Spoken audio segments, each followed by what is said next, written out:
Hello my gingers and chilies, welcome back to my channel Chemistry Ka Bachchan. Today I am going to do numerical number 1 to 5, right? And the questions are already being given to you, sent to you on WhatsApp. So if you are going to see 1 to 5, 1 to 15 total number of questions are there, and all are of different types which I have taken up from NCERT and ISC board as well as Maharashtra board exams. So please concentrate on the first one, which is based on Henry's law. क्या बोलता है question? Numerical number 1, H2S is a toxic gas with rotten egg smell used for qualitative analysis. If the solubility of H2S in water at STP, standard temperature and pressure, is 0.195 molar, calculate Henry's law constant. So solubility of H2S gas is given 0.195 molar. What is molar? 0.195 molar means this many moles are dissolved in 1000 gram of a solvent. So what is the number of moles of water? The 1000 grams divided by 18, given weight divided by molecular weight. तो mole fraction of H2S निकल गया, yes, 0.195 divided by the total number of moles. तो आपको ये आ गया. Now what is the formula? Everyone knows partial pressure is equal to Henry's law constant multiplied by mole fraction. Formula में put up किया. Why pressure is taken at 1 atmosphere? Because at STP what is the pressure? 1 atmosphere. Divided by y 0.035 mole fraction. Solve किया तो आपको answer आया the 285.7. Atmosphere क्यों? Because इसकी unit atmosphere है और इसकी कोई यूनिट नहीं है. That is KH, Henry's law constant. So easy sum based on mainly two different concepts. What is the meaning of this? And then of course STP पे what is the pressure? 1 atmosphere. जो दिया नहीं होगा मालूम होना चाहिए. Let's go to sum number 2 now. Screenshot ले लो पहले.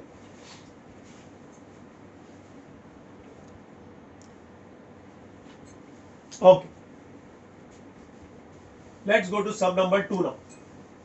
That is also based on Henry's law only. Yes. अब यहाँ पे थोड़ा सा फॉर्मूला आपको अलग दिया है, एनसीईआरटी से लिया है ये क्वेश्चन मैंने. Please remember M is also equal to KH multiplied by partial pressure of that substance. Not मतलब लिखा है pure substance. Okay, तो ये फॉर्मूला अप्लाई करेंगे. The partial pressure of ethane over a saturated solution containing 6.56 into 10 raised to minus 3 grams. 6.56 into 10 raised to minus 3 grams. KH नहीं मालूम. Multiply by ethane is 1 bar. How much that is? 1 bar is the partial pressure of it. Okay. So KH is equal to कितना हो गया? 6.56 into 10 raised to minus 3 divided by 1 करोगे तो भी वही आएगा. इसकी यूनिट ग्राम्स है, इसकी यूनिट बार है, तो ये हो गया ग्राम्स बार इनवर्स. तो ये पहला पार्ट हो गया. अब KH को हम सेकेंड पार्ट में डाल देंगे. If the solution contains this many grams of ethane, same formula. Yes, 6.56 sorry 5 into 10 raised to minus 2 grams of ethane. ठीक है. KH कितना? 6.56 because that remains constant of the substance. इसका partial pressure निकालना है तो कितना हो गया? P naught is equal to 5 into 10 raised to minus 2 divided by 6.56 into 10 raised to minus 3. इसको कैंसिल किया तो ऊपर हो गया 50 divided by 6.56. चलो, that is your partial pressure. Solve it and that is your final answer. चलो, सबको 2 minute दे रहा हूँ, फटाफट उसको देखो and tell me what the answer is coming in bar.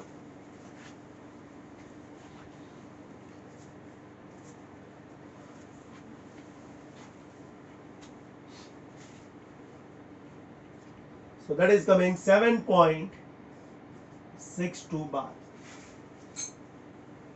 ठीक है. So एक नया formula.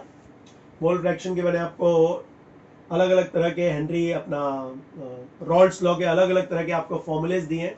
So please remember this also and that is M is equal to KH multiplied by the vapor pressure of a pure solvent. अब जाते हैं third सम पे.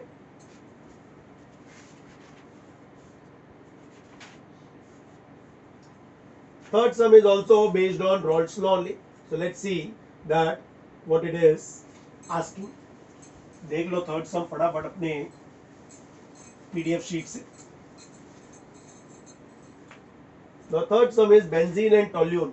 Both of them are having the entire range of composition. The vapor pressure of both are given at 300 Kelvin. Okay, calculate the mole fraction of benzene in the vapor phase if 180 gram of benzene is mixed with 100 grams of toluene. Okay, 80 gram of benzene mix हुआ है, ठीक है।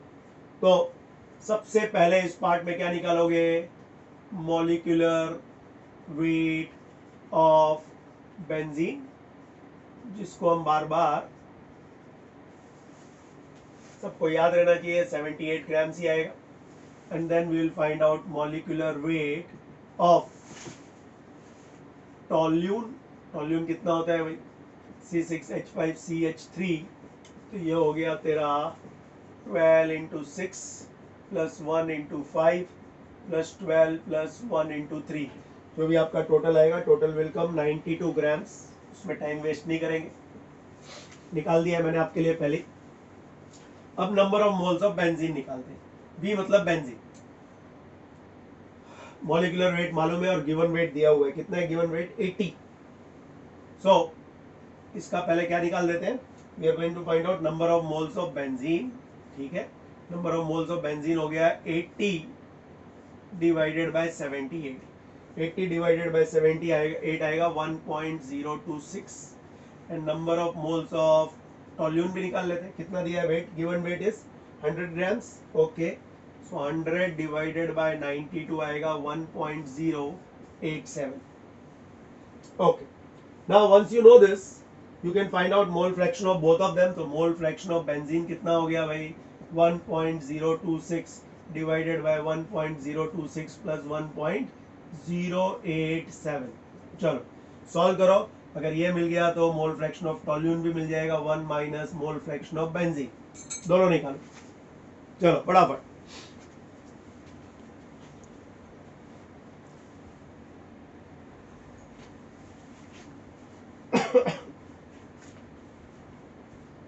तो पहला आना चाहिए 0.486 and second को हमने 1 से माइनस किया, so we are going to get 0.514। Now once you get the mole fraction, अब आपको कंसेप्ट क्लियर हो गया क्या, calculate the mole fraction of the benzene in vapour phase निकालने। So let's find out first according to Raoult's law क्या formula होता है पहले। सो अकॉर्डिंग टू Raoult's law, right? We are going to find out first of all in its solution form only the partial pressure. So क्या हो गया फॉर्मूला, पहले partial pressure of a benzene in solution is equal to mole fraction of benzene multiplied by its partial pressure in its pure state। कितना है, so पहले वाले को अगर हम लोग देखेंगे बेंजीन को, तो कितना दिया हुआ है आपको 0.486, तो हमको मोल फ्रैक्शन मिल गया, ठीक है, और उसका कुछ प्रेशर दिया है, हाँ 50.71, यस। तो ये हो गया मेरा, ऊपर से उठाया 0.486 multiply by how much is the mole fraction of benzene given, 50.71, निकालो कितना आएगा। और फिर उसी तरह से टॉल्यून का भी निकाल सकते हो, what is the mole fraction of टॉल्यून multiply by it's vapour pressure in pure form, तो इसका हमारे पास कितना है 0.514 मल्टीप्लाई बाय इसका भी पार्शियल प्रेशर दिया हुआ है, यस 32.06। चलो दोनों के आंसर्स निकालो, देन आगे बढ़ेंगे फटाफट।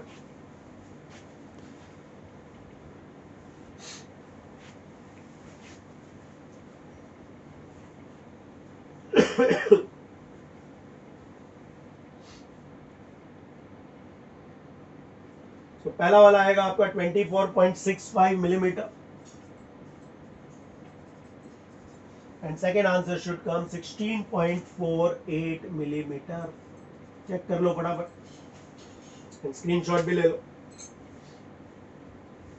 अब अपने को निकालना है मोल fraction of benzene in which face, vapour face. So according to Dalton's law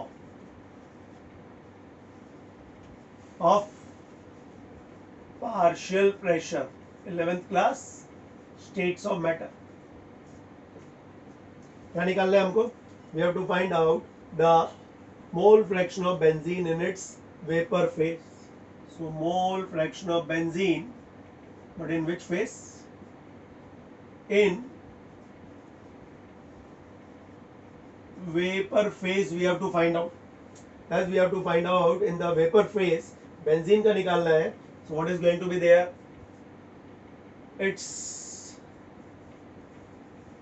partial pressure in benzene solution divided by benzene plus in toluene solution. Solve करो क्योंकि आपको दोनों के आंसर्स मिले हुए हैं 24.65 एंड 16.48. फॉर्मूले में डालो is equal to 24.65 divided by 24.65 plus 16.48. दोनों को सॉल्व करो and tell me what the answer is going to come. That is your final answer. Very good question. Again I have taken it from the NCERT, so please solve it very very carefully.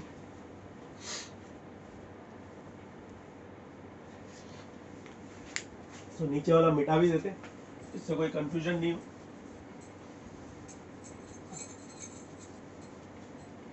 इसका answer आएगा आपका solve करने के बाद 0.60. So that is about numerical number 3, right? Let's go to now numerical number 4. Copy कर लो फटाफट.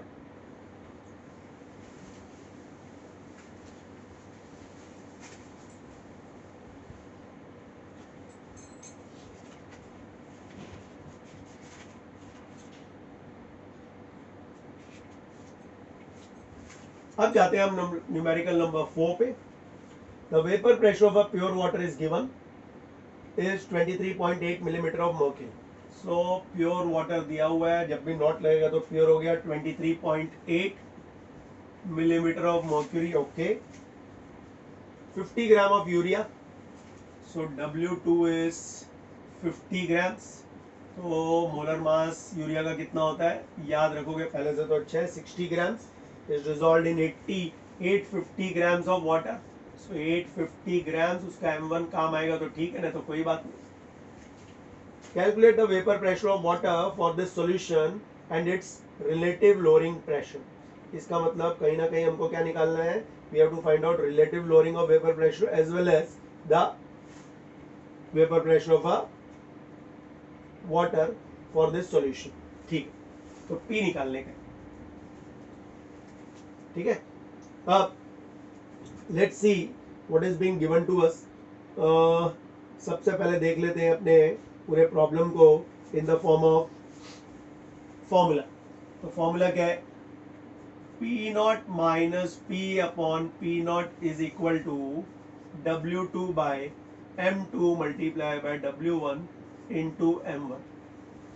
ठीक है, इसको बोलते हैं relative lowering of vapour pressure. वही पूछा है ना, relative lowering of vapour pressure is how much. हो गया, W2 मालूम है, M2 मालूम है, W1 मालूम है, M1 मालूम है. फॉर्मूले में पुट अप करो, हो गया आंसर. W2 कितना? 50, 60, 850 into 18. सॉल्व करो and tell me what the answer is going to कम.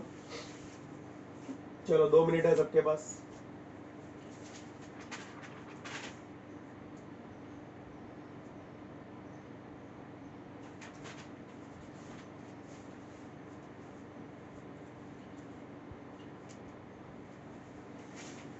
तो इसको जब आप सॉल्व करोगे तो you are going to get it 0.0176. तो ये पहला पार्ट हो गया. That means what they are asking was relative lowering of vapour pressure. क्या होता है relative lowering of vapour pressure? P not minus P upon P not. That is don't know, अब मालूम पड़ गया. अब हमको P भी निकालना है. तो ये तो हमको कितना मिला? P not minus P upon P not is equal to 0.0176. P not कितना है? 23.8 minus P upon 23.8 is equal to 0.0176. तो P कितना आएगा? इसको यहाँ मल्टीप्लाई करो, इसको यहाँ पे शिफ्ट करो और फिर माइनस करो. That will be your final answer. चलो सॉल्व करो. 23.8 से कम होएगा of course. So solve and tell me how much you are getting.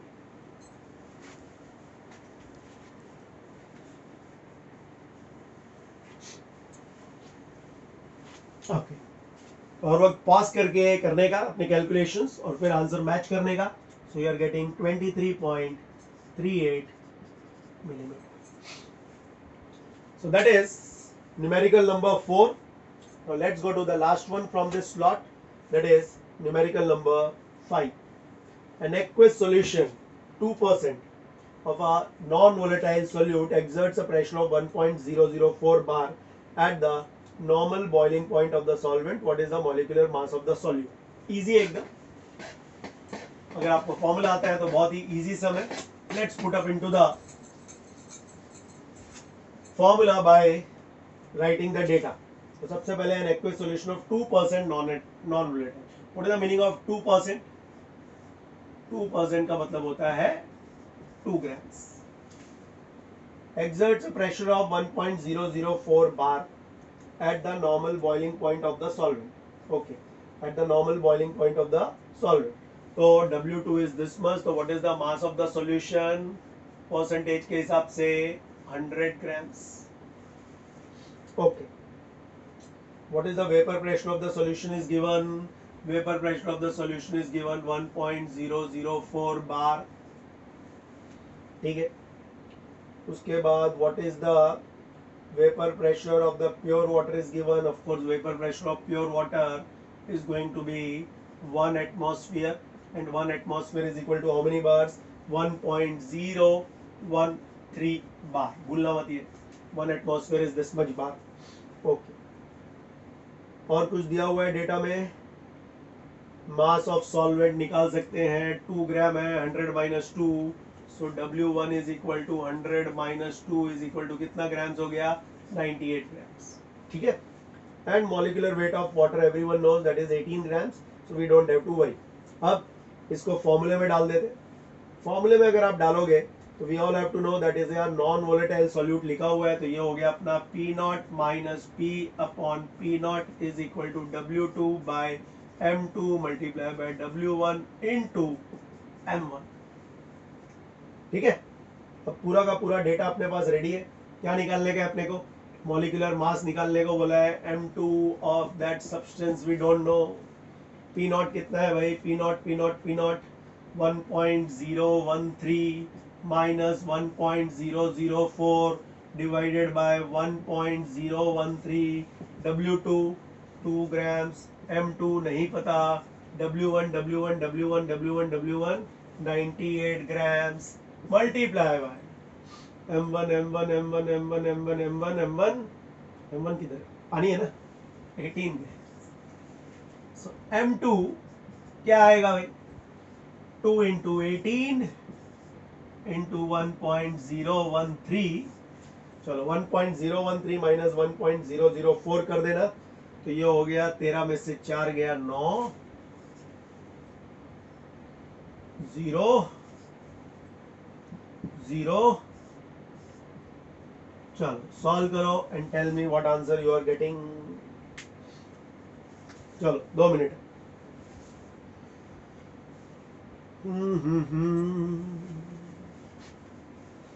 ला ला ला ला ला ला.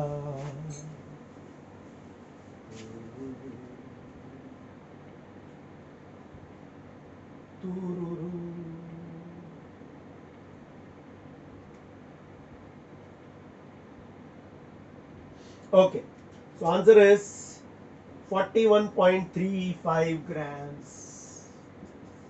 Solve कर लिया होगा. And that is what we have to know it with respect to the first 5 numericals. फिर 6 to 10 कराऊंगा और फिर 11 to 15 तीन अलग अलग वीडियोस आपको डायरेक्टली व्हाट्सएप पे भेजूंगा and that you can check and then I will send you the homework. So see you in my next lecture.